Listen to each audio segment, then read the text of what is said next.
Към природата спасява живот. Любовта към българските планини и страстта към планинският туризъм срещат кауза с мисия да спасява човешки животи там, където природата е най-красива, но и най-далеч от спешната помощ.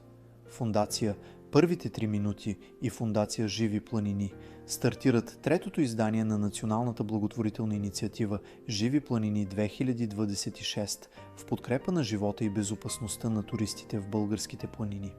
Основен фокус на инициативата е оборудването на планинските хижи с автоматични външни дефибрилатори и обучение на персонала за оказване на първа помощ при внезапни сърдечни арести на територията на Пирин, Рила, Стара планина и Родопите.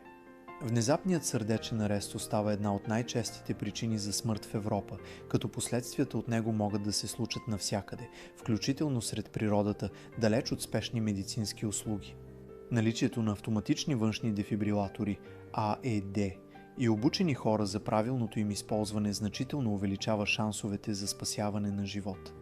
Основният механизъм за набиране на средства е продажбата на уникалния авторски календар «Живи планини» на български алпинист, фотограф и планински водач Бранислав Бранков. Печалбите от продажбите на календара се инвестират директно в кампанията.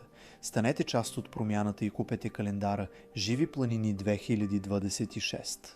Вашата подкрепа не само носи в дома ви изключително визуално преживяване, но и допринася за спасяването на човешки животи в планината.